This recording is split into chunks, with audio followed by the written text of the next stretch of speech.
Hello, everybody. Welcome back to Rambling RunOff. I am your host, Robert Rios, here to give you the sports news I think you should hear because it's pretty good. And as always, through the digital landscape, my co-host, Mr. Senor Danny Tan. Danny, say what's up to everybody. What up, y'all? Yeah. We got a lot to talk about today. I know we took for me, it's a brief break. I mean, in reality, it might be a long break. But we're going to try to go through all the current and past sports news that we may have missed in the past couple of weeks. But we're going to be trying something new this episode. Instead of having the warm-up in the middle of the show, we're going to do the more warm-up in the beginning of the show. So I'll get to that in a moment. Our main topics for today are going to be the NBA Finals, which we'll be giving you our preview and predictions, and then after that we got some MLS news to go over, a recap of this past week, and then a couple other little soccer news in between there, and then the rundown. So stick around for that. We got a lot of stuff to go over there at the end. But Danny, really quick, how have you been? What you've been doing? What's in your noggin? What are you thinking about right now? Man, I've just been chilling. I've been watching a lot of the NBA playoffs. I'm excited for the finals. Playing a little bit of golf, just surviving. We had a little bit of heat, but today we got some crazy out of nowhere rain. But I've been chilling. Rob, what about you? No, yeah, dude, this rain and there's a little bit of thunder just came out of nowhere. Yeah. I mean, you might hear it in the background. I don't know how severe it will be, up to this point. But hopefully you guys don't hear anything in the background. But yeah, we'll see. But other than that, I mean, I've been chilling. I just been going to work. Nothing too crazy, bro. I feel that. I know you say you've been busy as well. Yeah, been a little busy at work. A little stressful, but getting through it. Nah, yeah, I feel you, bro. But I think other than that, I think we're ready to go. Sorry, everybody, that we didn't post episodes the past couple of weeks. I mean, I was already planning on doing a small break, and I know, Danny, you were busy, so it all kind of culminated to that, I guess. Right. But don't worry, from right now, we'll go consistently. We will have another break in the summer, but we'll let you know when we get more close, I should say. But Danny, are you ready to get this show on the road? Let's do it. No, yes. Let me see, do I remember how to do this? Yep, there we go. And as I mentioned in my little intro, we got the warm-up in the beginning. And this week's warm-up topic is the WNBA. As of right now of this recording, they are currently participating in their Commissioner's Cup. But I'm going to read over the current WNBA standings. Currently, we have New York at number 1, Minnesota at number 2, Atlanta at number 3, Phoenix at number 4, Las Vegas at number 5, Seattle at number 6, Washington at number 7, and Indiana coming in 8th place. And that's it. That's all you're getting, because just to let everybody know, they do have a Western and an Eastern Conference. However, it's only just the top 8 teams that qualify to the playoffs. Danny, did you know that? Yeah, I did. I didn't know that. I had to look it up because I only get into the WNBA mostly during playoff time, because that's when the best basketball is being played. But you know what's funny?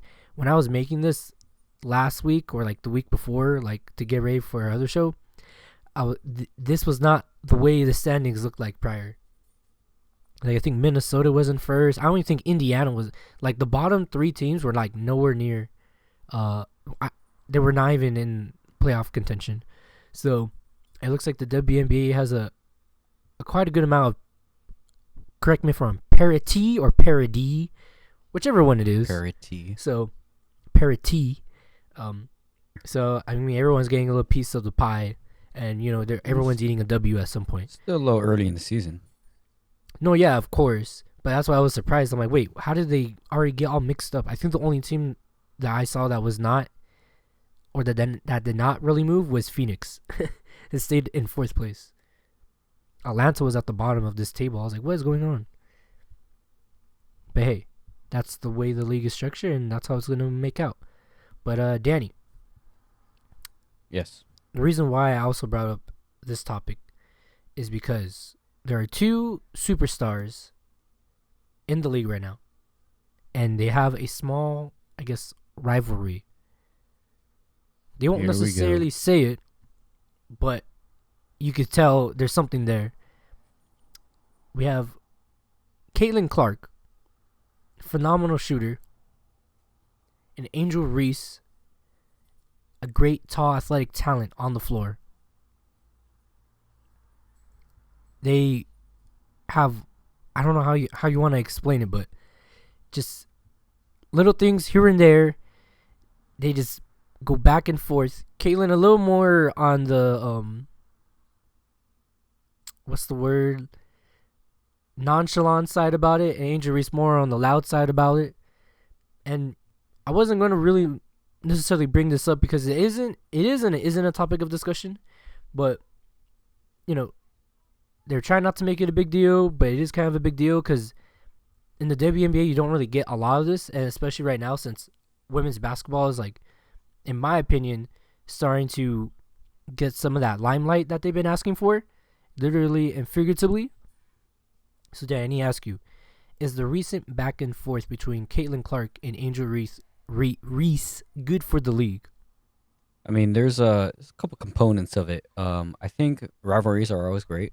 I think, they're two young players from the same draft class, and it creates a bit of a spectacle and something to watch. Like when they go into a game together, a little bit of jibber jabbering, just a little bit of punking around, which is great. I feel like that's great for the game of basketball. Rivalries are what make history. But there's like different components, like I guess outside of the game, conversations around the league that I think are negative to the game. You critique the play all you want, but you start talking about other stuff and whatnot. It is detrimental to the game. Like, critique them for their game. If they're acting goofy, maybe here and there. But other than that, keep it within the game. But I think they're two very different play styles. Angel Reese much more of a driver, attacking the rack, focused on excuse me, easy baskets and rebounds, while Kenan Clark is a sharpshooter outside, bit learning to be a bit more of a playmaker. And it's two very different play styles that are in stark contrast to each other, especially when they're within the same game. So I think it's pretty interesting, and I think in general it's good for the game. Rob, but what about you? I mean, yeah, I think it's very good for the game. As in, it makes for compelling television, and I think that's what the WNBA was missing for a bit. Cause like, obviously, and I think it is true. Everyone's there to see Caitlin Clark. Angel Reese is a very good basketball player, but I think there's more to offer with Caitlin Clark.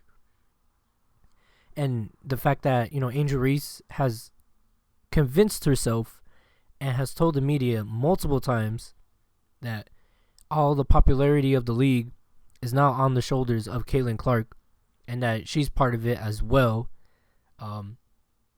But also, like, I would like to point out, she keeps shooting herself in the foot, especially with her play.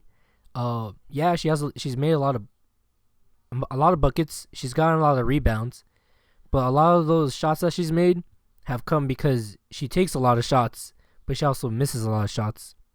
Right. And then she gets a lot of rebounds because she misses a lot of shots.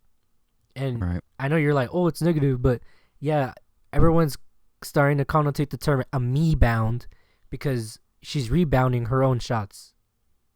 Yeah, I mean, if you compare their stats, Angel Reese is averaging an insane 12.3 rebounds this year. Actually down from last year where she was averaging 13.1 rebounds. And she's shooting around 31%, where last year she was shooting 39 on about 10 field goal attempts, versus the 12 that she was shooting last year. And on the flip side, though, talking about field goals attempted, Caitlin Clark is averaging 40. She averaged about the same last year, 41. And there were about 15 field goals attempted this year, 15 and a half.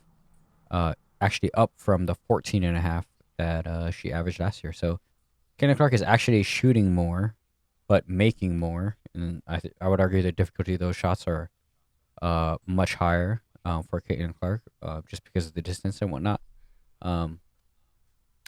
But she is also assisting 9.3 this year, which is much more than the 2.7 that Angel Reese is. So I think it's, like I said, it's very different play styles. So Caitlin Clark is creating for herself and others, while Angel Reese is, her drive attempts and whatnot are, maybe creating for others, but it is a much more stat heavy for an individual, points and rebounds and whatnot. But I think with time and whatnot, those drives and rebounds, she's averaging 5.7 offensive rebounds.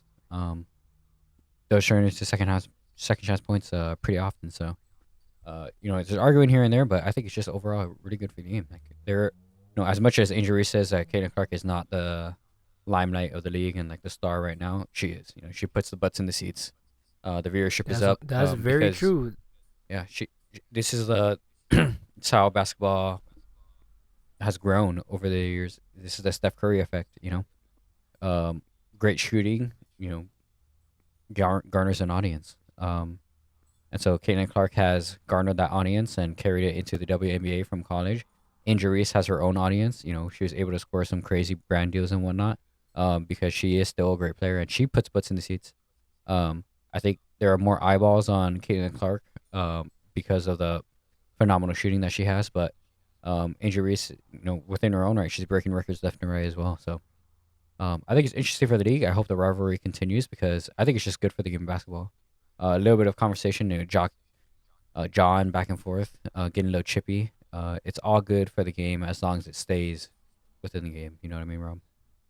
No, yeah. I mean, the reason why we were talking about this because there was a non-call foul during their recent matchup in which Angel Reese kind of shoved an Indiana player. Right. And then Caitlin Clark pointed at it like, hey. And then just to stop the shot attempt from Angel Reese, she like hard fouled her. Yeah, it was a hard foul. Well, it was just a foul. It wasn't nothing too crazy because you could tell Reese embellished a bit there. But she got up like she was gonna swing at her. Like, come on. Yeah, like you know what you did. Yeah, for sure. But you know what you did was wrong. That you got away with one, and then you got karma for it a little bit. Yeah, I mean, and you're jawing at someone that's walking away. Like, come on now. I think it's all good for the game. A bit of a cowardly play by Caitlin Clark to do that and walk away. If you're gonna admit to it, just admit to it. Whatever. If you're gonna hard foul somebody and they're gonna get up on you, score up. Well, I mean, like you said, it was a basketball play. I mean, was it a real basketball play?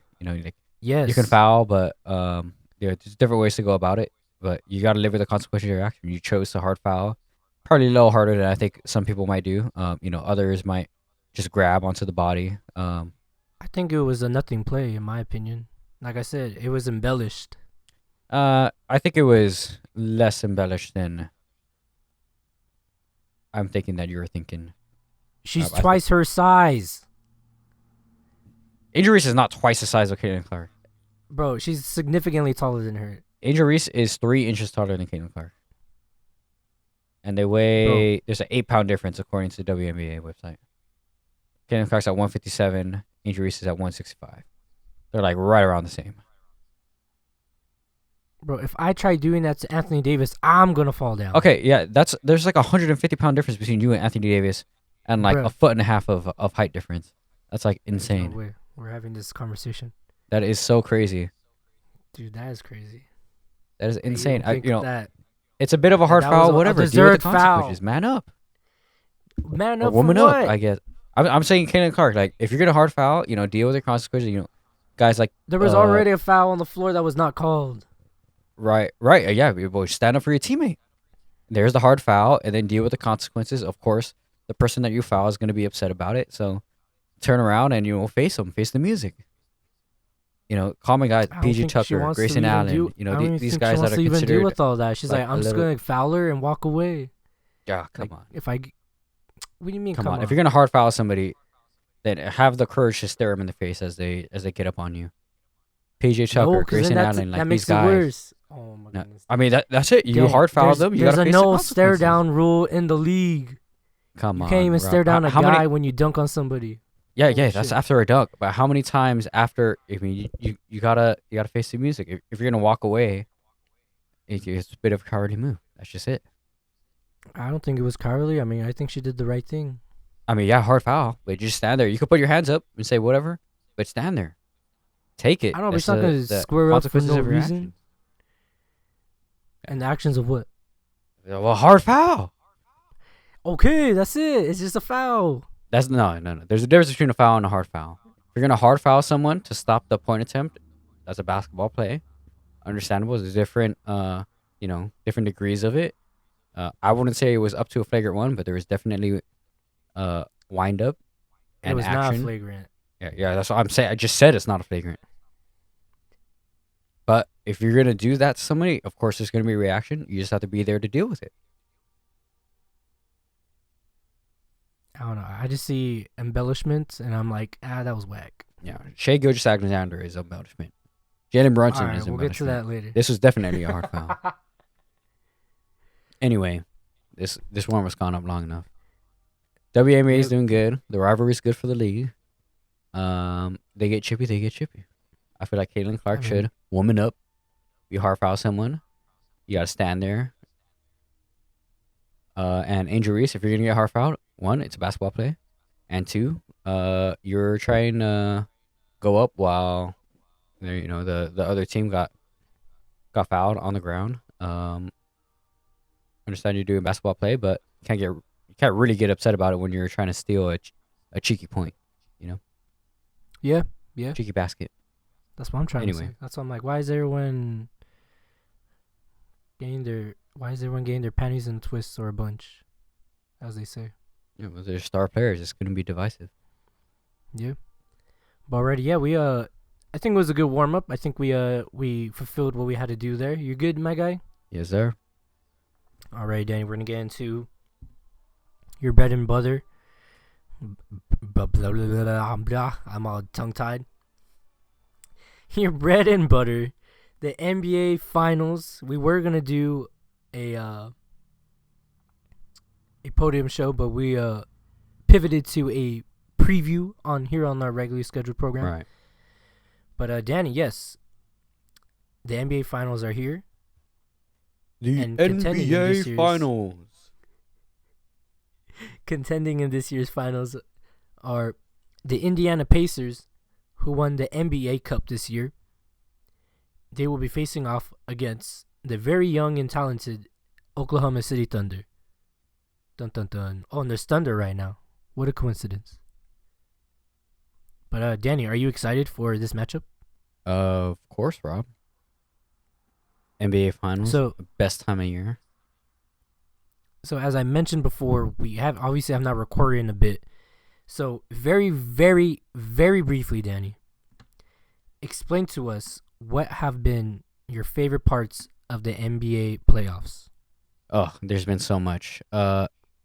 Just going quickly through the first round. We can talk about first round a little bit already, but Denver Nuggets, Clippers went to 7. Great game. Lakers lost. Sucks. Thunder rolled the Grizzlies, obviously. The Warriors took out the young Rockets. I think a lot of people expected that. Steph Curry just can't be counted out. We jumped to, you know what, let's do the West and then we'll go to the East. The conference semifinals, the Thunder went past the Nuggets in 7. I think that was a great series as well. Can't count out Nikola Jokic, but the young Thunder team did great. Defense was amazing. The Timberwolves and Warriors. Timberwolves just rolled past the Warriors. Steph Curry with his injury really hampered the Warriors, so Timberwolves went on. The Thunder rolled past the Timberwolves. I think it was a little bit of more of a beatdown than people expected. The Thunder heavy favorites, but I expected Anthony Edwards and company to at least take 2 games, but they rolled past with a gentleman's sweep. In the East, Cavs swept the Heat. The Pacers just gentlemen swept the Bucks with Damian Lillard and his injuries. That was kind of expected. The Knicks kind of struggled a little bit, but got past the Pistons, and then the Celtics rolled past gentleman's sweep against the Magic. In the conference semifinals, the Pacers dominated the Cavaliers. I think unexpectedly for most. Cavaliers were hampered by a little bit of injury, but I expected them to do much better than they did, but they did not. The Pacers' pace of play was too much for the Cavaliers. And then the Knicks, due to an unfortunate injury to Jason Tatum, tearing his Achilles, went kind of rolled past the Celtics with a 4-2 series. And then in an electric series, with a game-winning, Tyrese Halliburton had a couple of game-winning plays in this playoffs. Game-winning game 1, the Pacers won against the Knicks. Great back-and-forth series. Such a very tight point differential in between them. I think a lot of games came down to single-digit points. But we've arrived to the NBA Finals, where we've got the number 1 West seed, Oklahoma City Thunder, versus the number 4 seed in the East, the Indiana Pacers. They are going to be playing Thursday, 8:30 p.m. Eastern, 5:30 p.m. Pacific, on ABC, not a sponsor. I think it's going to be absolutely electric, Rob. Do you want to give your opinion on the matchup in the playoffs before I kind of go over the matchup in general? Yeah, I thought the playoffs were pretty well competitive. I feel like in comparison to the past couple of years, where I guess you're starting to see the death of the super team. So, right. Which one is it? Parity? Well, it's spelled with a T, but you could say parody. Parody. So yeah, like every series, I wasn't sure what was gonna happen. Even like for the Nuggets, for example, I was like, they have a really good team, but also the Thunder had a really good team. So I'm like, all right, it's a toss up. Like, I don't know what's gonna happen. Are we gonna have an experienced team move on or an inexperienced team go on? But I just knew that both teams were really good. Like for the Eastern Conference Final, for example, I didn't know which way it was gonna go. I've been telling you for the past 2 years that the Knicks were gonna go far. And look, they almost shocked the entire world. Like all of New York started losing their shit. Right. I was like, dang, I didn't even know there was even Knicks fans. I didn't know they ran deep like that. Come on, you didn't know that their Knicks fans existed. Shut up. I've never seen, Danny, how many times in our 20-some years of existence have we seen clips or videos of Knicks fans running around the street? I mean, well, yeah, the Knicks have not been good for the last. This is the first time they went to the conference finals in 25 years. That's what I'm saying. I'm like, damn, like I didn't know y'all party like that. So that was cool to see. And then same thing like in Indiana. I'm like, hey, these guys are pretty good. And everyone's like, yeah, they won the NBA Cup. I was like, oh yeah, huh? Like these guys are actually a talented team. Right. And Tyrese Halliburton he's no joke. And that Siakam guy, he's Siakam, man. How would you say he's the underdog in all this story? I guess you could say. Because I think overlooked is a better word for it rather than underdog. I don't think he's necessarily an underdog. I thought after the first 3 games, I thought the Pacers were gonna just run away with it. Right. But I mean, they got to game 6 at least, and I mean the Knicks, held their own, but it wasn't enough. But then in the Western Conference, I mean a little bit of a different story. The Thunder matched up with the Wolves, who just, did well against the Lakers. Did well in the next round. And then after that, I guess, they ran out of gas and they ran themselves into a wall. And they ran into a storm. And that storm was the OKC Thunder, who were not messing around, winning the series in Game 5. So what is that? A gentleman's sweep? I guess is that what they say? Sweep. A gentleman's sweep. And I mean, look at that final score, 124-94, bro. They whooped that ass. They were not messing around. No, they were not. Or even in Game 4, it was a shootout. I mean, the only game that the Wolves looked good was at 143-101. Like, that was their only saving grace. But now, in the finals, we have the Oklahoma City Thunder versus the Indiana Pacers. A young upstart team versus, I would say, an underdog of a team. Would you agree? Maybe not. I don't know. I don't know how you would label this Indiana Pacers squad. I guess they're. I mean, Oklahoma City's a favorite, so they would be the underdogs. I mean, yeah. Like, I don't think anyone expected them to get this far, Danny. And I certainly didn't. Two crazy upsets being the Cavaliers and the Celtics not making it to the conference finals. I did not expect them to get this far. Certainly not. Oh, can I say something? Go ahead. Even Jason Tatum cannot even get injured in his own style. He had to get carried off in the wheelchair like Paul Pierce. Oh, I see what you're saying. Sorry, I couldn't help it. I see what you're saying now. I was like, where is he taking this? Anyways, sorry, I couldn't help it. It was either that or Angel Reese stuff, but I didn't want to go that way. Anyways, but yeah, the NBA Finals. I'm excited to see who wins the championship. Let me see. What can I even tell you? I guess we can start doing a little more of a deep dive into the two teams. Is that cool, Danny? Or do you have anything else to explain about the playoffs? I'm ready to dive deep. Okay, yeah. Thunder versus the Pacers. The Pacers got here by knocking out both the Milwaukee Bucks and the very talented Cleveland Cavaliers in 5 games. And then which they obviously beat the Knicks this year. They also beat the Knicks last year in the second round of the prior season to make the Eastern Conference Finals, where they eventually got swept by the eventual winners, the Celtics. The Pacers have not been to the NBA Finals since the year 2000 when they beat the Knicks in the East Finals to get there, obviously. And as I was mentioning, for the Pacers, their main guy, Tyrese Halliburton, has been on a tear. Let me see. I'll get my little stat pad open right here. He has been averaging 18.8 points a game, 5.7 rebounds, and 9.8 assists. But the main guy, I believe, that everyone's been looking at is Pascal Siakam. He is averaging 21.1 points, 5.8 rebounds, and 3.3 assists during the playoffs.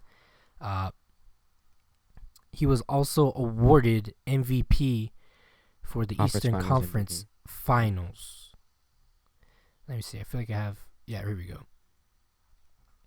On the other side, the Oklahoma City Thunder, formerly of the Seattle region, no longer in connection with the city. They have not been to the NBA Finals since the year 2012 when, correct me if I'm wrong, Danny, they had James Harden, Kevin Durant, and Russell Westbrook. Yes, Is that correct? I believe so. So it's been a hot minute, and that's crazy. I totally forgot about that. That they even made about it that team. far. That's crazy. I mean, it was a good team, but they didn't win it. That's why I don't remember them. Yeah, I mean, like if they would have won, I probably would remember them, but I do not remember them because they didn't win. Okay, whatever. But yeah, but their luck may be on the rise, as they currently do have the 2025 league MVP, and I could finally say it now because his name has been drilled into my head multiple times on the past couple weeks. Shai Gilgeous-Alexander, who's currently leading the squad in both points, 29.8, and assists, 6.9. He is averaging 5.7 rebounds. This guy, he's 26 years old. He's scored 30 plus points in 5 of his 6 outings. So I think he's pretty good, Danny. I don't know. What do you think about Shai Gilgeous-Alexander? Shay's been doing great. Stat wise, he's been making shots, making plays, keeping the pace of the Thunder. He's been great on defense. I think he, in the beginning of the playoffs, was a bit of a free throw merchant as his reputation precedes him. But I think the refs and the NBA heard the outcry of the fandom, and they let the Western Conference play a little bit more physical. I think the Eastern Conference even felt the reverberations of this feedback, and I think that's part of what made these NBA playoffs so fun. Teams have been allowed to be a lot more physical. Flopping has not really been rewarded since like the second round, and it's been great. It's been really great. No, yes, and I guess we'll move on to a more detailed description for both teams, Danny. We'll start with Indiana first. Right. What can you tell me, or what does Indiana need to do to win the NBA Finals? And what do you like about this team, and what do you don't like about this team? Right. Indiana has to do a lot to win these NBA Finals. The Indiana Pacers have to contend with the smothering defense of OKC. Indiana has to do what they did well against the New York Knicks, which is play with pace. The one game that they did not play well with pace, where Tyrese Halliburton was taken out of the equation a little bit, they got destroyed by the Knicks. It was an absolute slaughter. So the New York Knicks have to contend with the defense of OKC. They have to push the pace, which is really tough for them because OKC have no problem playing with pace. So they need to play faster than even OKC is comfortable with, which I think they can do. Can they sustain it for 4 wins? That's going to be a tough ask. Both teams have a great bench, but Indiana really needs their role players. They need Halliburton to be firing off setters, Pascal, of course, to be firing off setters, but guys like Andrew Nimhard, Aaron Nesmith, even backup point guard TJ McConnell, Thomas Bryant, they all need to be able to go into the game and contribute positively and not be negative when they're on the floor, because otherwise OKC will take advantage of that. And with both teams having a good bench, there's just no wiggle room. So you just have to be great. Even your small players, like I was saying, they have to pull through. So, OKC, I think, is a bit deeper, but the Pacers really have to push every single person. Benedict Mathurin made a bit of an impact in the last series. He needs to step up again. So, if the Pacers can play fast, if the Pacers can still score even with the exuberant defense of OKC, I think they'll be able to push this to 7. I don't know if they'll be able to win convincingly in 6, but they will be able to take this to a 7-game series, and we'll have an electric finals. Okay. And what can you tell me about the Thunder and their abilities to win the NBA Finals? Well, the Thunder are long. They're lanky. This is their second deep playoff run, similar to the Indiana Pacers, both making it to the conference finals last year. And OKC has a defense-minded, defense-minded strategy first. They have so many players who are able to contribute.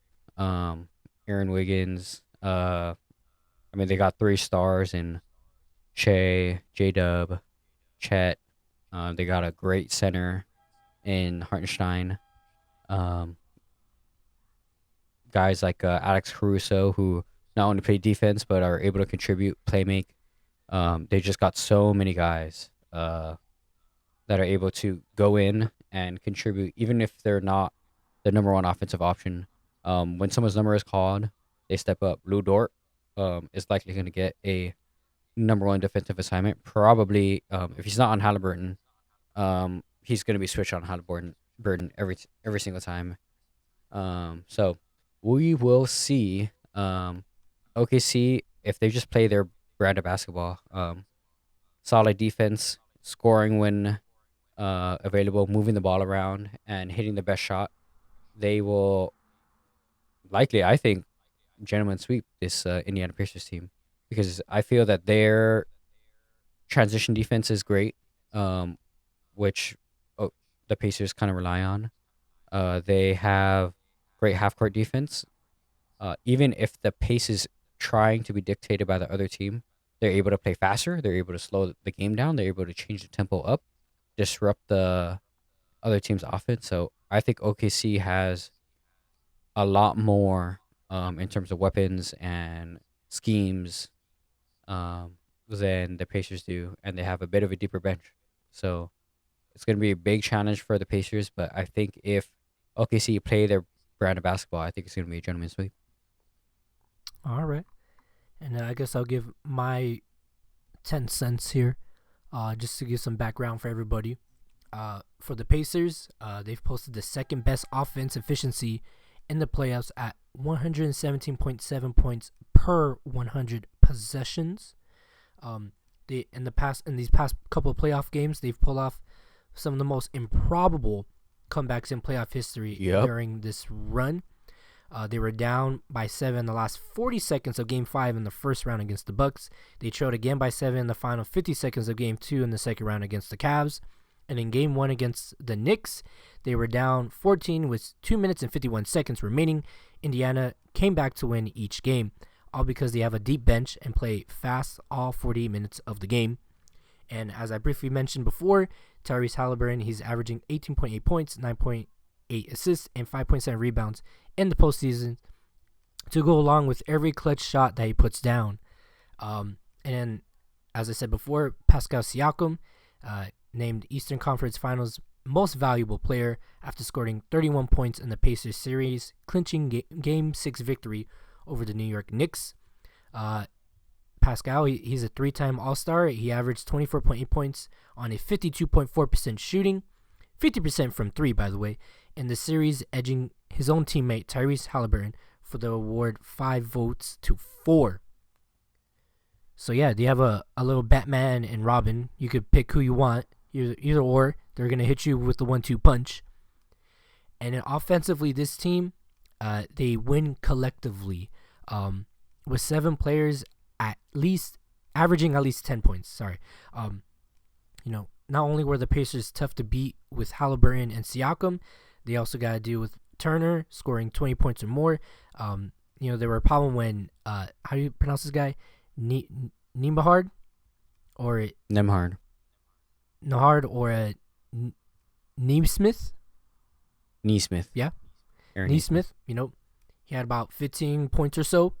So, yeah, they're going to have to just put all their heads together and hope for the best. For OKC, they got Shai Gilgeous-Alexander. Like I said, he was named MVP of the league. Having finished second in the voting last season and 5th in 2022/2023. He becomes the second player from Canada to earn the honor, along with 2-time winner Mr. Steve Nash. Shai is also the 3rd player to win the award with the Thunder, joining Kevin Durant and Russell Westbrook. What else can I tell y'all? He won the Western Conference MVP unanimously. In these playoffs, he has averaged nearly 30 points per game, shooting 47.1% from the field. OKC won both regular season games against Indiana by an average of 13.5 points. Both teams are searching for their first NBA championship. And like how you mentioned, the Thunder, they have really good defense, which might be suited to stop Halliburton. Who knows how it will do against Siakam. They got Lunkitz Dort, Cason Wallace, Jalen Williams, and Alex Caruso all bringing different defensive strengths to the forefront when it comes to defense. it has played out very well against Halliburton. In 4 meetings between the two teams over the past 2 seasons, Halliburton has averaged just 12 points per game, his lowest average against any opponent during that span. So, I mean, I'm with you. I think the Thunder are a really good team. But yeah, 5 Oklahoma City players, Caruso, Gilgeous-Alexander, Jalen Williams, Cason Wallace, and Luguentz Dort have averaged more than a steal per game in the playoffs, while Chet Holmgren has averaged 2 blocks per game. So I don't know if you know this, Danny, but offense sells tickets, defense wins championships. So we are a little overdue on our time here, but I need to ask you this. The most important question. Who is going to be the NBA champion? I believe it will be the OKC Thunder gentleman sweep. All right, let me put that in. OKC Thunder gentleman's sweep. Yes, sir. And I was thinking about it, but also I'm going to have to go OKC because good defense. Yeah, I mean, they certainly do a lot. I was going to try to counter you, but I was like, nah, I don't want to be fake. I don't want to be like a well-produced show where they make talking points and have debates. Have 2 guys have debate over something because one guy picks a contrarian opinion and they debate for a little bit, whatever. No, Rob. So we go with our heart. We say the truth. No, yeah, I gotta pick the Thunder as well. But yeah, those are our picks. They are written down in stone. And then yeah, just to go over some key dates in during the NBA season, during the playoffs and the finals, on May. Oh no, that right. Well, something that we missed actually. Sorry, misspoke. On May 12th, they had the NBA draft lottery. And then on June 5th, the NBA Finals will begin, as Danny said earlier. And if necessary, they will run until June 22nd. So mark your calendars. All games will be on ABC's programming. I think we'll go to a game 6. I think Indiana will give them a fight. All right. That's fair. Yeah, Dan, and then... Yeah, just quick breaking news. The Pacers' flight was delayed due to a tornado warning. That's it. I have another piece of NBA news, but I'll save that for the rundown. Oh, okay, for sure. I mean, fair enough. But yeah, Dan, do you have anything else to add in regards to the NBA Finals? I am very excited, and I can't wait to watch. I mean, it's going to be a dogfight, I feel. The Pacers are really going to try to put up a fight, and I can't wait to watch it. Yeah, excellent. We will keep you updated as best as possible. Hopefully these finals go until the next week so we could talk about it, or the week after, I should say. And yeah, go Thunder. Let's go. Alrighty, guys, we're going to move on in our programming now. We have MLS Match Day recap. What's a little bit of soccer news sprinkled in there as well. I'm going over Match Day 17. Just a few headlines as well. So yeah, some of the top score lines I got for y'all. We got Inter Miami trumping their Eastern Conference rival, the Columbus Crew, 5-1. Inter Miami on a 2-game win streak after going winless in all competitions for about 7 or 8 games, I believe. Sorry, Danny. Also, sorry to the homie Alex. Yeah, 5-1 was the final score. Thiago Allende getting the scoring going with the 13 minutes goal. And then Lionel Messi had himself a day with 2 goals in the 1 goal in the 15th minute and 1 goal in the 24th minute. One of them was like a chip. The goalie got pressed, gave up the ball, and then Messi kind of chipped over him. It kind of took a deflection, but it ultimately did fall into the back of the net. Luis Suarez was also able to get a goal in the 64th minute. A Lionel Messi assist here as well to Fafa Picault to score in the 89th minute. Columbus's lone goal came from substitute Cesar Ruvalcaba in the 58th minute. And then Danny, finally,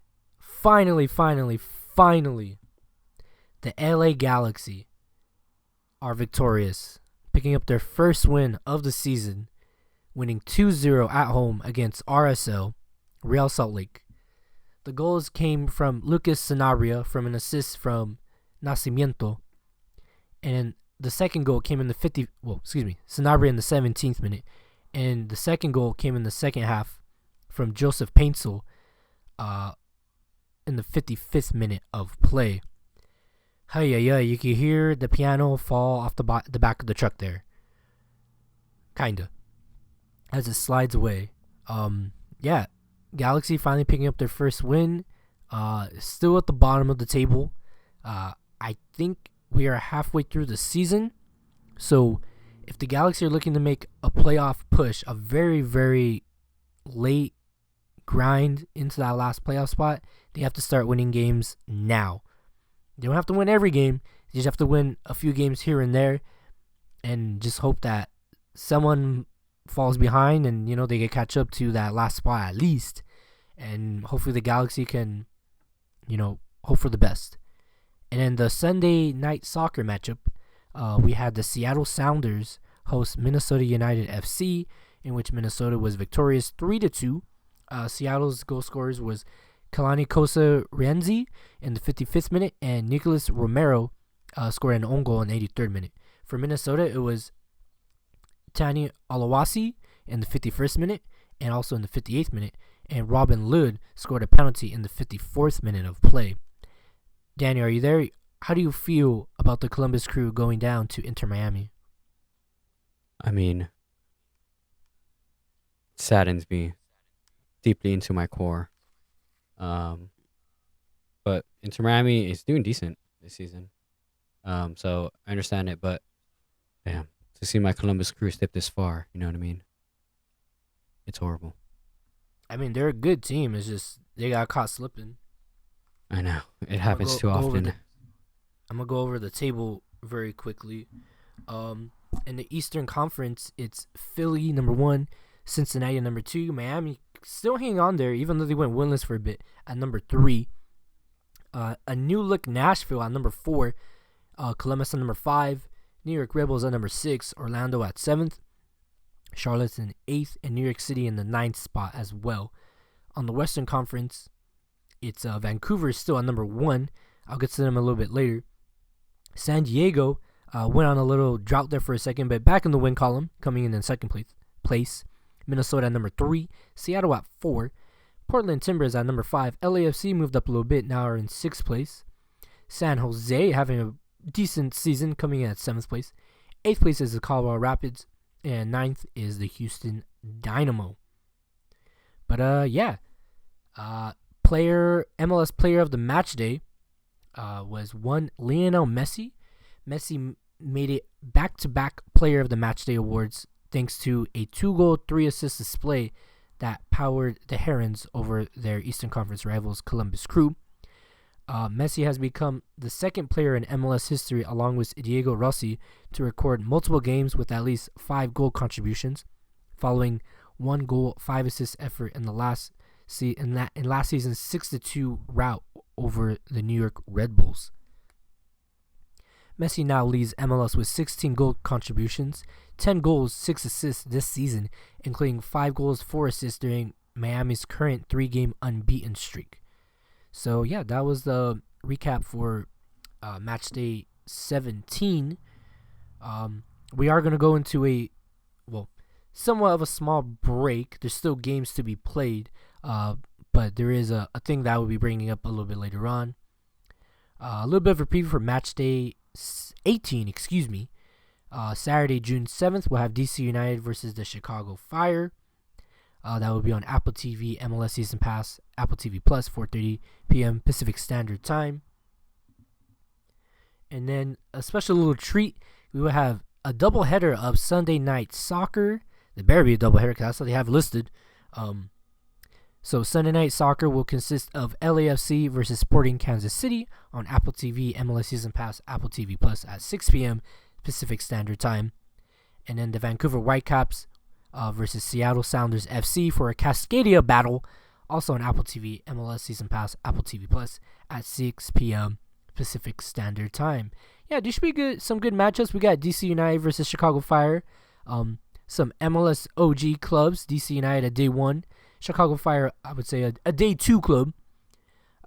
Two older clubs I think need a little self-reviving, which I guess my little tidbit of breaking news would be that Chicago Fire have announced that they will be building a brand new soccer-specific stadium.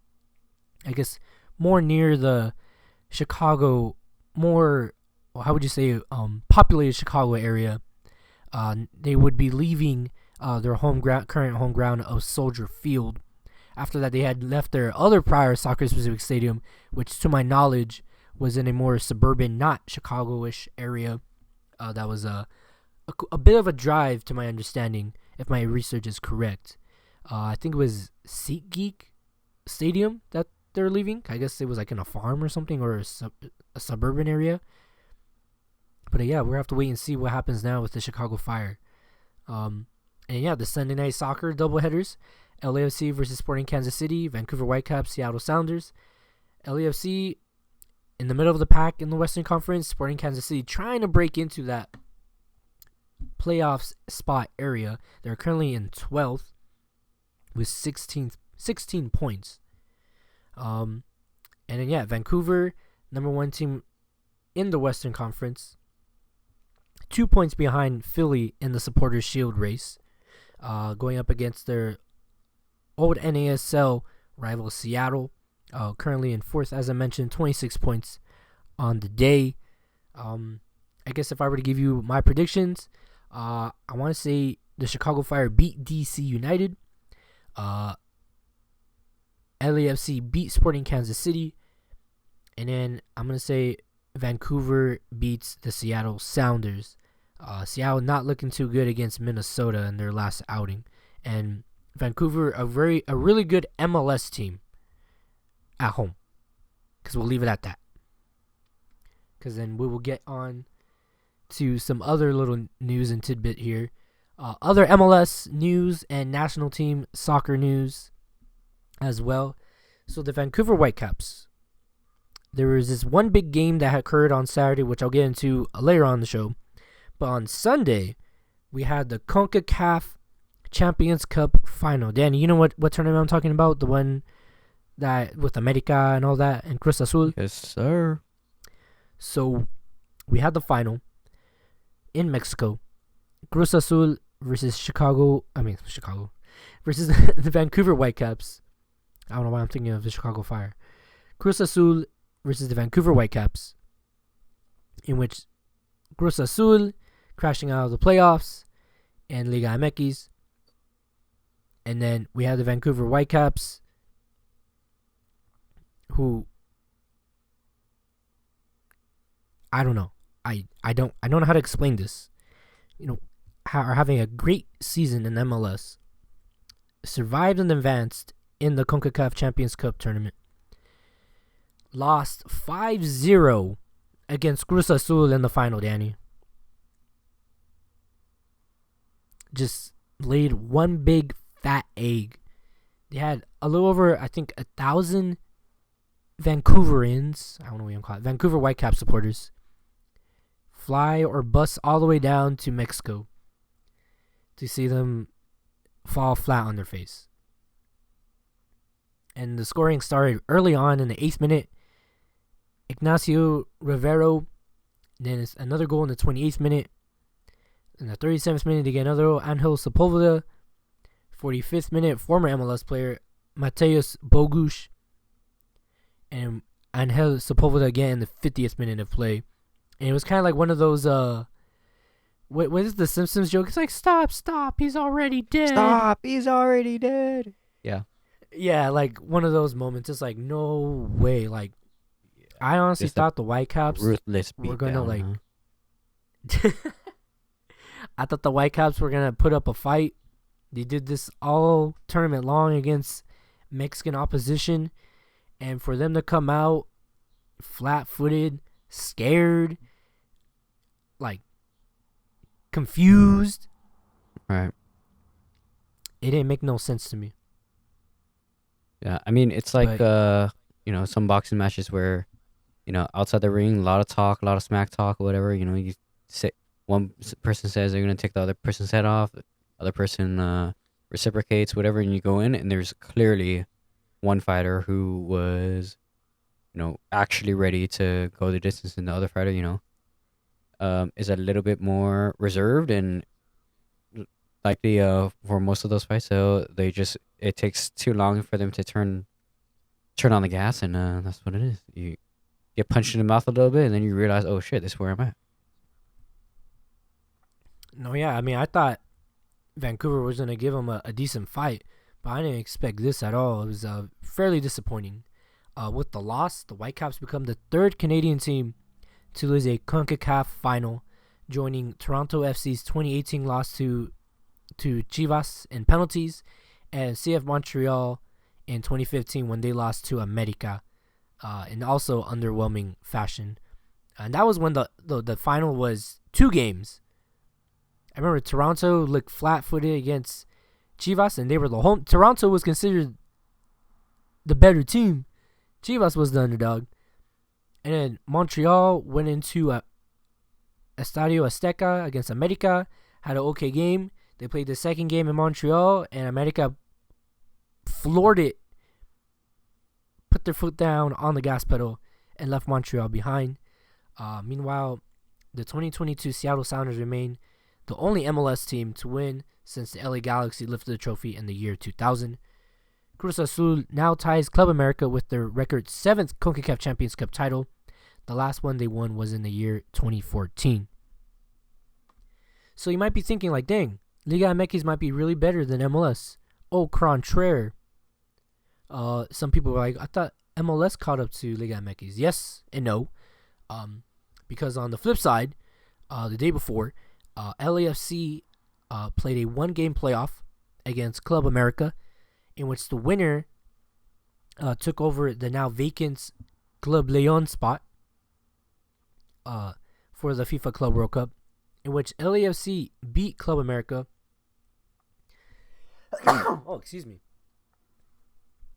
Beat Club America 2-1 in extra time. The goals came very late. From what I was able to see, the first half was very boring. The second half and so on was much more exciting.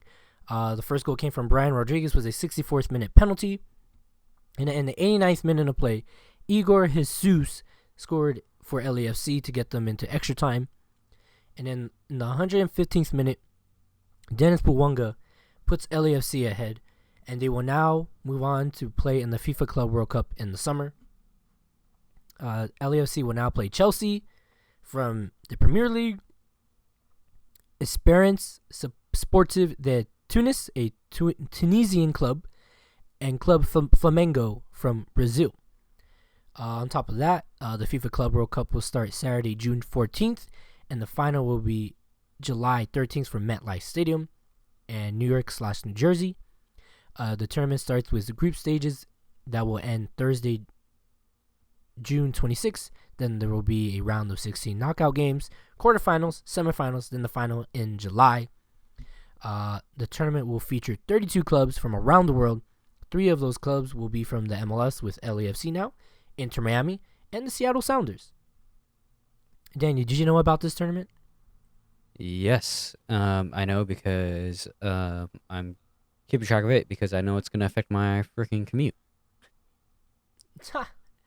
I mean, there are a few games happening at the Rose Bowl. I don't think they're going to be... Not every game is going to be packed because there's some teams like this Tunisian club. I don't know who these guys are.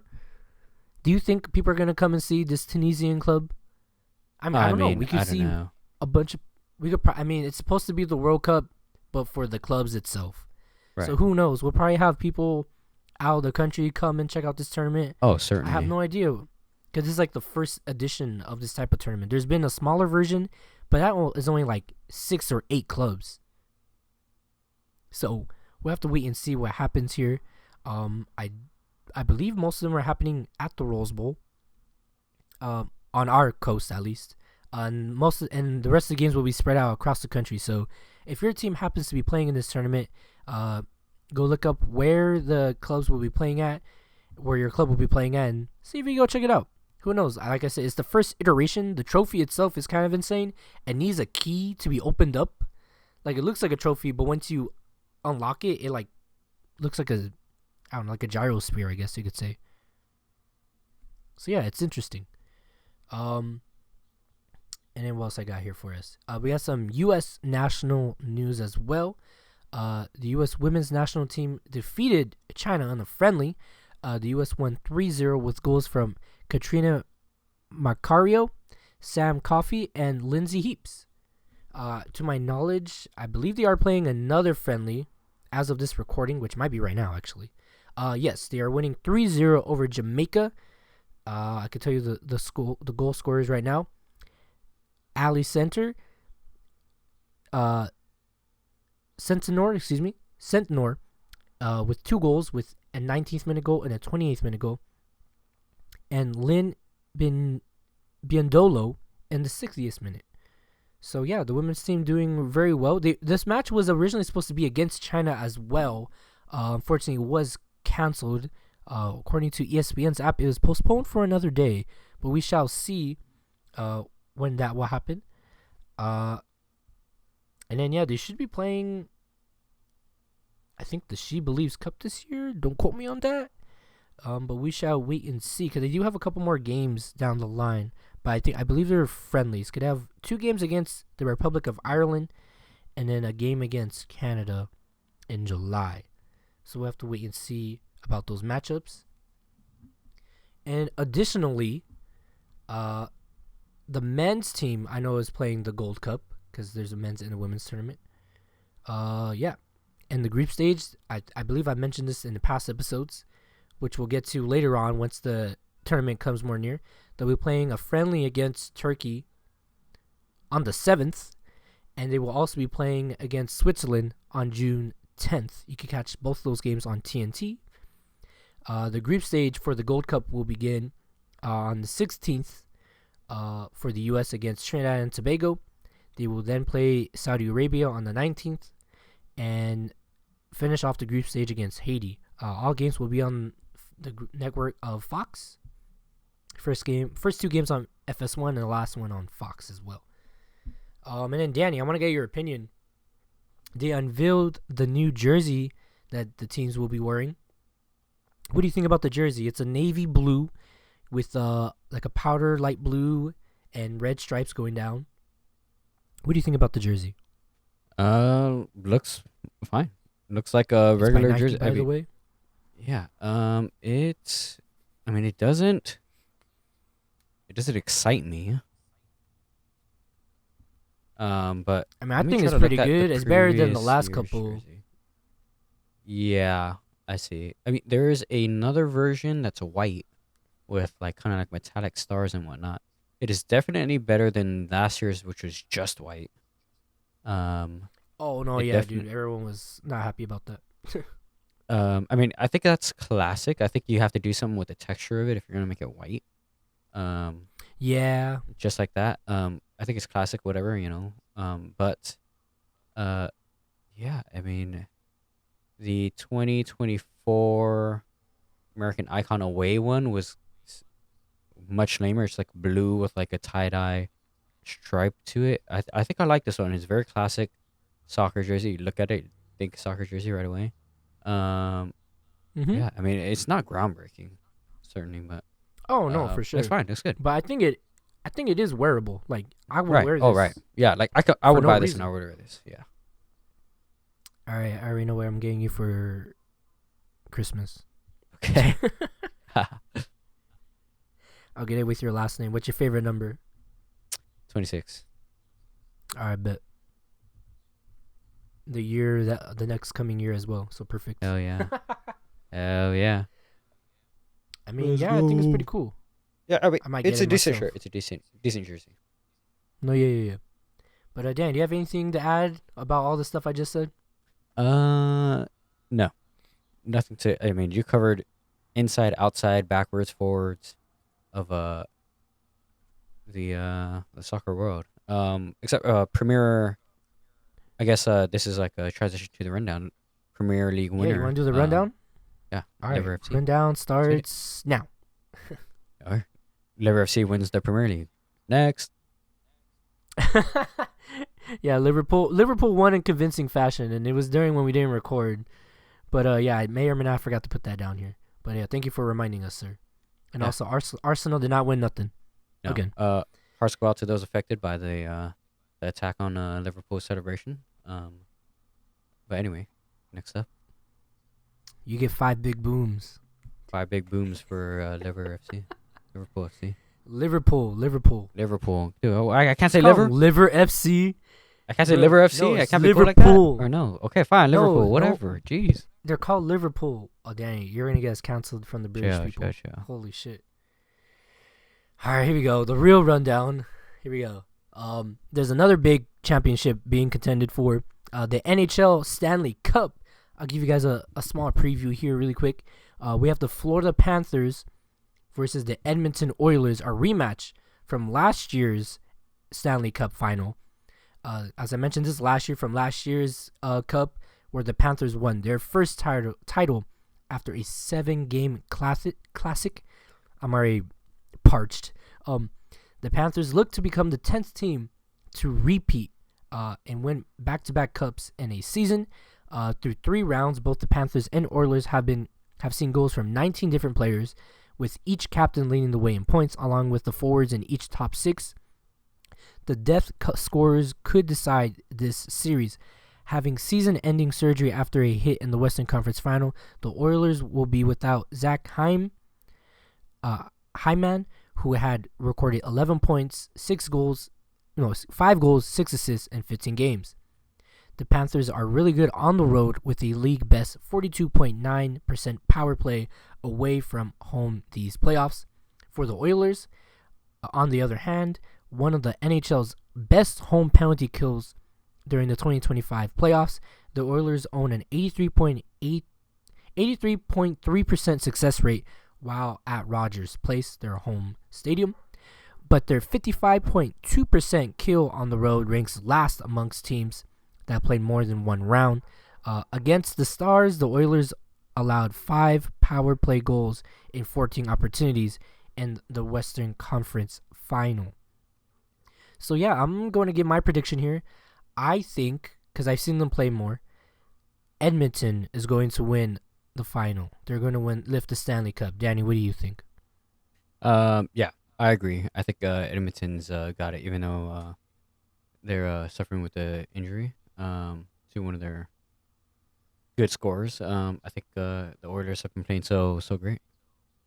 I think I like to point out, though, I did see a little bit of Florida, and they killed the other guys. So we'll have to see what happens in the series. Yes, the NHL Stanley Cup Final will commence on June. Why did I not write right here? June 4th, or tomorrow, as of this recording. You catch the game 5 p.m. Pacific Standard Time, 8 p.m. Eastern on TNT, True TV, and Max. And if the series must go to a Game 7, it would end on June 20th. If there is miraculously a sweep, 1, 2, 3, 4, it would end June 12th. And all games will be on TNT television. So yeah, hopefully Edmonton lifts the cup at the end of it. Next up, which we do usually cover sometimes here, NASCAR news. Ryan Blaney wins the Cracker Barrel 400 at Nashville Superspeedway from Nashville, Tennessee.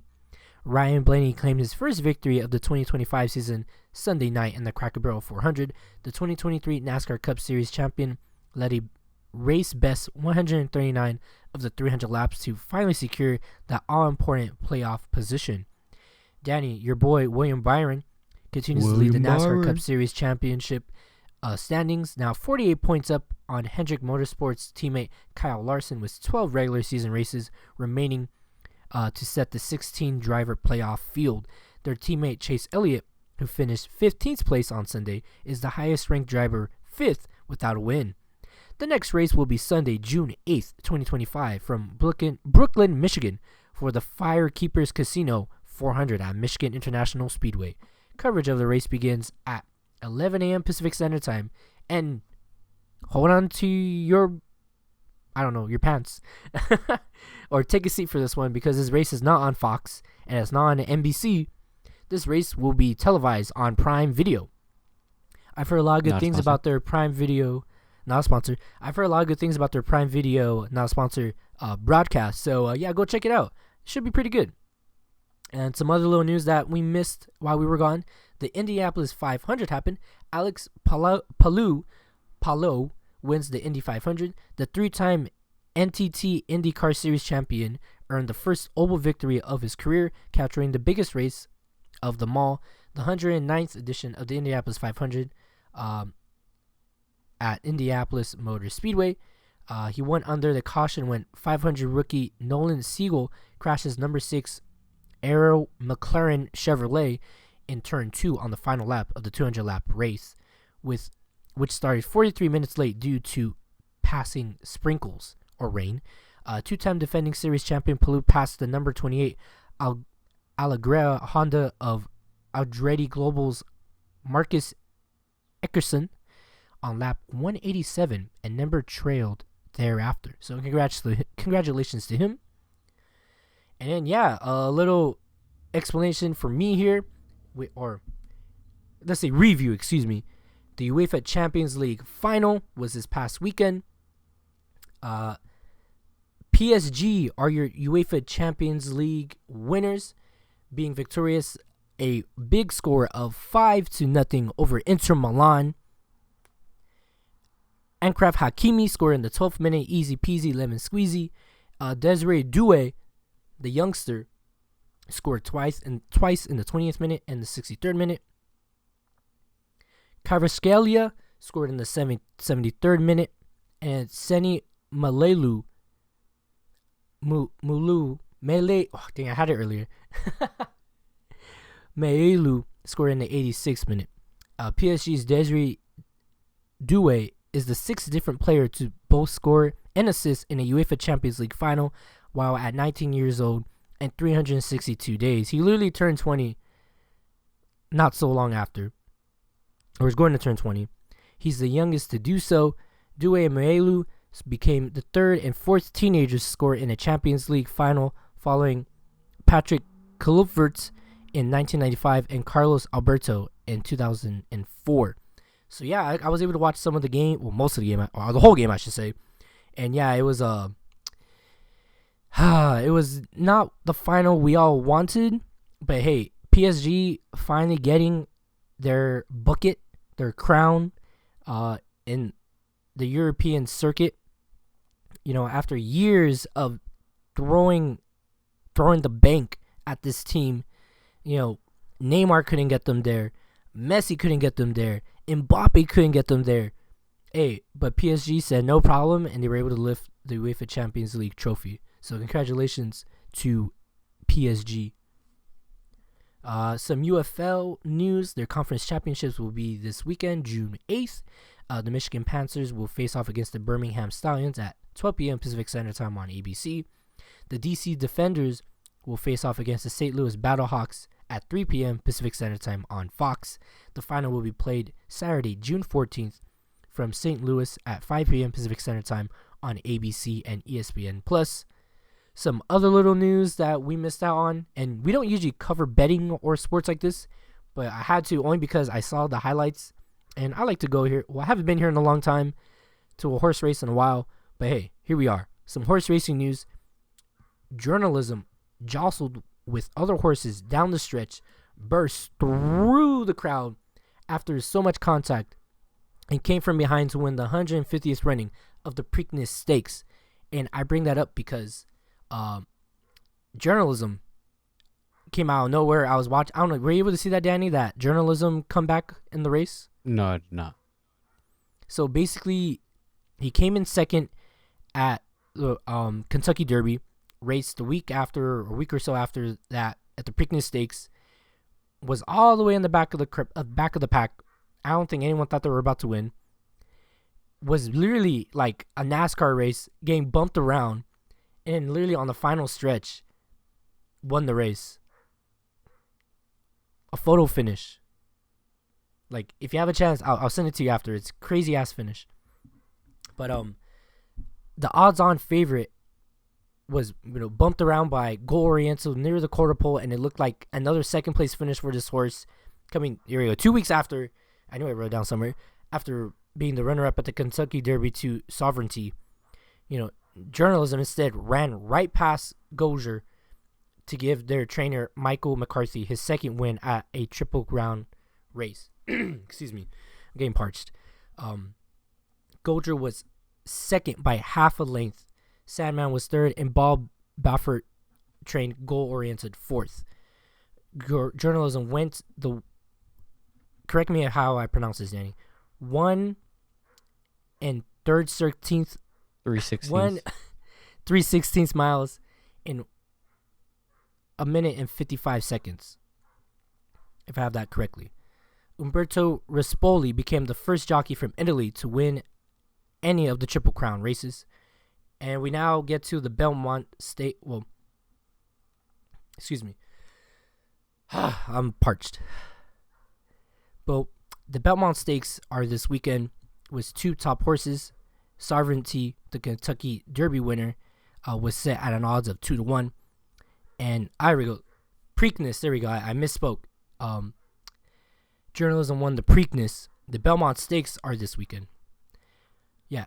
So Sovereignty, 2-1 odds winner. And then winner of the Kentucky Derby.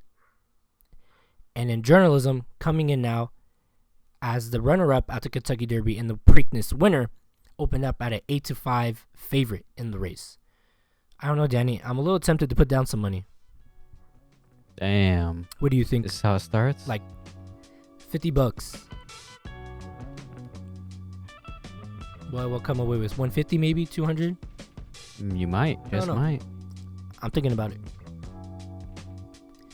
But yeah, Danny, I think that's everything. Do you have anything else to add? I know we went a little long today.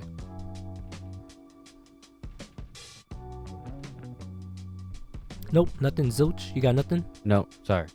Cut out for a little bit. Nope, I got nothing. What a show.